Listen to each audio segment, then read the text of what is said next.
चाहें आप दुनिया के किसी भी कोने में चले जाएं, लेकिन जो माँ बाप के घर का सुख है ना, वो कहीं नहीं मिल सकता।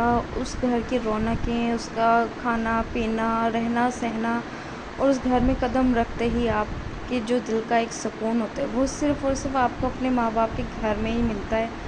और ऐसा भी बिल्कुल नहीं है कि अपने शौहरों के घर में या ससुराल में लड़कियां खुश नहीं रहती हैं। बहुत सी ऐसी बहनें हैं, उनके शौहर बहुत ज़्यादा सपोर्टिव होते हैं, जैसे कि मेरे, और ससुराल भी काफ़ी अच्छे होते हैं। वो अपने घरों में बहुत खुश और आबाद होती हैं, लेकिन फिर भी कहीं न कहीं कोई ना कोई कमी ऐसी होती है कि जब माँ बाप की बहुत ज़्यादा याद आती है या माँ बाप का घर बहुत याद आता है। और जैसे कि आप लोगों को पता है, आजकल मैं अम्मी की तरफ आई हुई हूँ, तो फिर बहुत ज़्यादा बस ये होता है कि हर टाइम बस अब्बू की बहुत ज़्यादा याद आती रहती है। हर टाइम बस ऐसे होता है कि अब्बू कहीं न कहीं से आ जाएँ, अब्बू की कोई झलक नज़र आ जाए, या अब्बू की बातें याद करती रहती हूँ। सारा दिन, पूरा दिन गुज़र जाता है मेरा अम्मी के साथ या बहनों के साथ अब्बू का ज़िक्र करती रहती हूँ, कोई ना कोई बात, कोई ना कोई ऐसा मौज़ू। तो आज इसी वजह से बहुत ज़्यादा अब्बू की याद आ रही थी, और घर पे जाने में भी 2 या 3 दिन रह गए थे। हस्बैंड मुझे लेने आ तो गए थे, तो मैंने कहा चलें अब अब्बू की तरफ भी चलते हैं, अब्बू के पास जा। तो जी अस्सलाम वालेकुम, और आप सब कैसे हैं? उम्मीद करते हैं आप सब लोग खैरियत से होंगे। तो आज अब्बू जान की तरफ गए थे, वहाँ पे फ़ातिहा वगैरह की, हस्बैंड में, मेरे फैमिली में सब थे। और वहाँ पे कब्र पे पानी वानी डाला, फ़ातिहा की, फूल वगैरह लगाए, बहुत ज़्यादा दुआएं की वहाँ पे।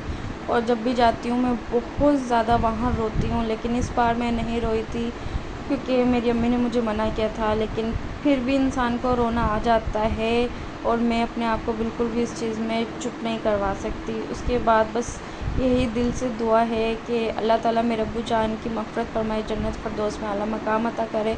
इसी याद में जो है फिर अब्बू का हाथों से बना हुआ जो घर है, यहाँ पे अभी हम लोग शिफ्ट नहीं हुए, क्योंकि हम लोग अभी भाई की जहाँ पे जॉब है वहाँ से हमें क्वार्टर मिला हुआ है, तो अम्मी वाले अभी फ़िलहाल वहीं रहते हैं। तो लेकिन अब्बू के हाथों का बना हुआ घर जो था, हम वहाँ चले गए। वहाँ जाने के बाद, क्योंकि अभी हमने रेंट पे दिया हुआ है, लेकिन फिर भी मैंने ज़िद की अम्मी को, मैंने कहा आज मुझे आप लेके चलें। फिर हमने पर्दा वगैरह करवा के वहाँ से, और फिर मैं वहाँ पे थोड़ी देर बैठी हूँ और उन्हीं बातों को याद करती रह रही थी कि मेरे अब्बू कहते थे कि यहाँ पे ये चीज़ बनेगी, यहाँ पे ये चीज़ बनेगी। और मेरे अब्बू का बहुत ज़्यादा शौक़ था, बहुत बड़ा सपना था एक, कि पूरा घर पक्का होने के बाद लेकिन एक घर का कोना होगा जो कच्चा होगा, और वहाँ पे होगा सिंधी किचन।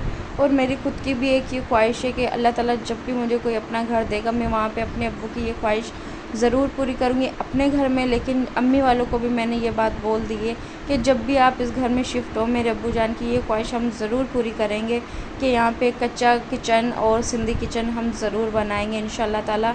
और अब्बू नहीं है, लेकिन अब्बू की यादें इतनी हैं हमारे पास कि हम अपनी पूरी ज़िंदगी गुजार सकते हैं। और बाकी रही ज़िंदगी, आज है कल नहीं है, हमने भी अल्लाह ताला के पास जाना ज़रूर है। तो यही दुआ है कि अल्लाह ताला हम लोगों के लिए आसानियाँ करे, और हमारी भी जो है बख्शिश ज़रूर करे अल्लाह ताला अपने प्यारों के सदक़े में। उसके बाद हम लोग घर पे आ गए थे, और सिस्टर नहीं गई थी हमारे साथ, सिस्टर ने खाना बना लिया था। यहाँ पे मज़ेदार सी पुलाव बनाई थी, क्योंकि मेरे हस्बैंड को जो है मेरी सिस्टर के हाथ की पुलाव बहुत ज़्यादा पसंद है। दोपहर में हस्बैंड जो है खाना वाना खा के चले गए थे, और मैं फिर भी नहीं गई थी उनके साथ, क्योंकि मेरे 1-2 काम अभी रह रहे थे, तो मैं उनके साथ नहीं गई। मैंने कहा आप 2-4 दिन वेट कर लें। और फिर रात को मैं आ गई थी। मेरी सिस्टर ने कहा आज आप मुझे प्लेट बना के देंगी खाने की। मैंने कहा चलें जी ठीक है। तो बस दोपहर की जो है पुलाव थी, और वो मैंने डिश आउट की है, हम दोनों के लिए प्लेट बनाई है। और भाई ऑफ़िस से खाना लेकर आए थे, थोड़ा थोड़ा सा प्लेट पे मैंने वो भी रख लिया था साइड में। और लस्सी लेकर आए थे, ये सिंधी लस्सी होती है जो मक्खन वाली होती है, ये गांव से आती है स्पेशल। तो मैंने रात को खाना खाया, सिस्टर और भाई वालों को सबको दिया, और खाना एंजॉय किया। अच्छा जी, आप लोगों को मेरा ब्लॉग अच्छा लगे तो लाइक शेयर कमेंट करना। यहाँ पे आज मैंने अपने दिल की बात शेयर की। अपना बहुत ज़्यादा ख्याल रखिए। अल्लाह हाफ़िज़।